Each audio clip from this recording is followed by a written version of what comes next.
उत्तराखंड में 108 एम्बुलेंस सेवा की तर्ज पर एम्स ऋषिकेश हेली एम्बुलेंस की सुविधा दी जाएगी। मंगलवार को पीएम मोदी ने ऋषिकेश एम्स में देश की पहली हेली एम्बुलेंस सेवा का वर्चुअली शुभारंभ किया। इस मौके पर ऋषिकेश एम्स के ऑडिटोरियम में आयोजित कार्यक्रम में मुख्यमंत्री पुष्कर सिंह धामी, केंद्रीय मंत्री राम मोहन नायडू, पूर्व मुख्यमंत्री त्रिवेंद्र सिंह रावत, स्वास्थ्य मंत्री डॉक्टर धन सिंह रावत, कैबिनेट मंत्री प्रेमचंद अग्रवाल भी मौजूद रहे। आपको बता दें कि हेली एम्बुलेंस सेवा से जहां मरीजों को तत्काल मेडिकल उपचार की सुविधा मिल सकेगी, तो वहीं दूसरी ओर हेली एम्बुलेंस सेवा मरीजों की सहायता में अहम भूमिका निभाएगी।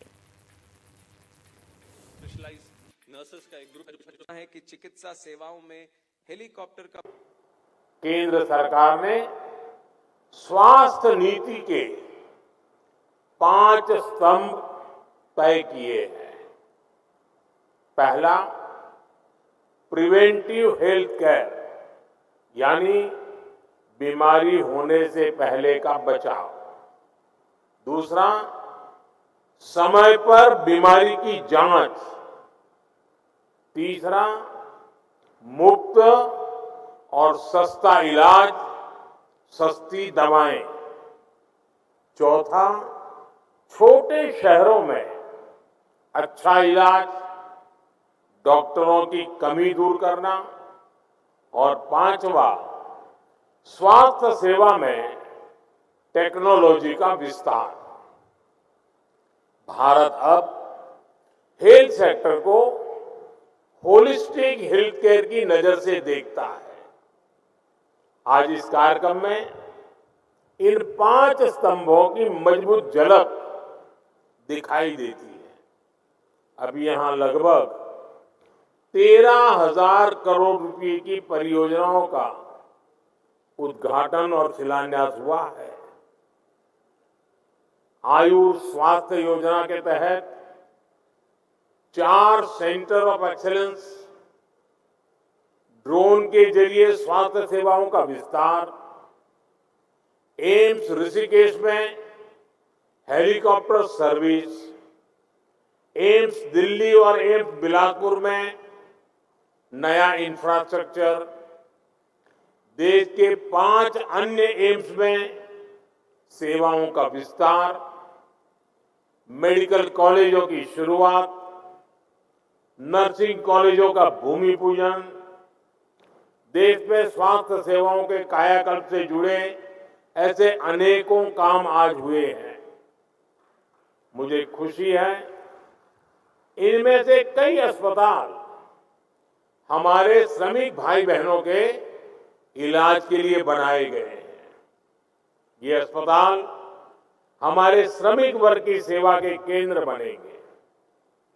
आज जिन फार्मा यूनिट्स का लोकार्पण हुआ है, उनसे देश में ही एडवांस मेडिसिन के साथ हाई क्वालिटी स्टेंट्स और इम्प्लांट्स भी बनेंगे। ये यूनिट फार्मा सेक्टर में भारत की ग्रोथ को आगे बढ़ाएंगे। साथियों, हम में से अधिकतर लोग उस पृष्ठभूमि से आए हैं जहां बीमारी का मतलब होता है पूरे परिवार पर मानो बिजली गिर गई हो। गरीब के घर में कोई एक अगर गंभीर रूप से बीमार होता है तो उसका असर घर के हर सदस्य पर पड़ता है।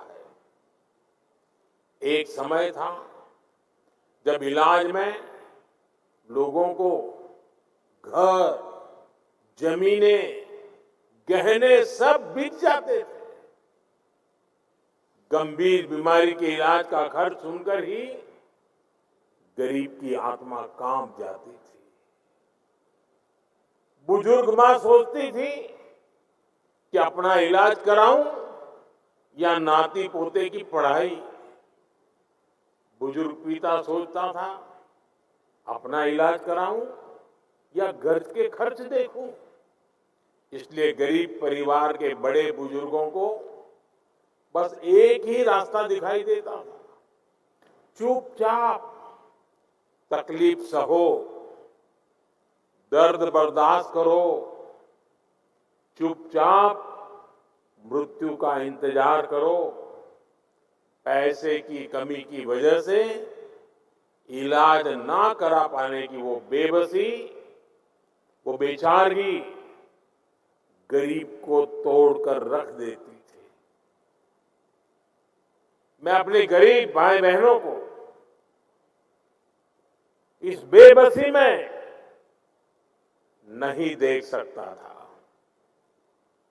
इसलिए ही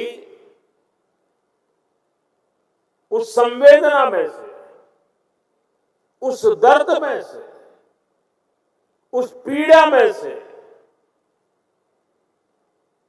मेरे देशवासियों के प्रति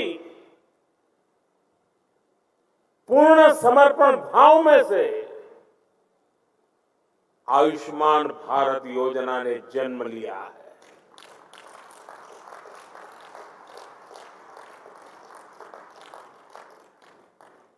सरकार ने तय किया कि गरीब के अस्पताल में भर्ती होने का खर्च, 5 लाख रुपए तक के इलाज का खर्च सरकार उठाएगी।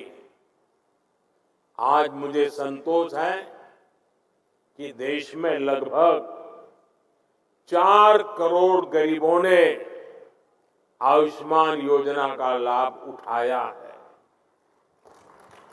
ये 4 करोड़ गरीब अस्पताल में भर्ती हुए, इनमें से कुछ तो अलग अलग बीमारियों के लिए कई बार भर्ती हुए, अपनी बीमारी का इलाज कराया और इन्हें एक भी रुपया खर्च नहीं करना पड़ा।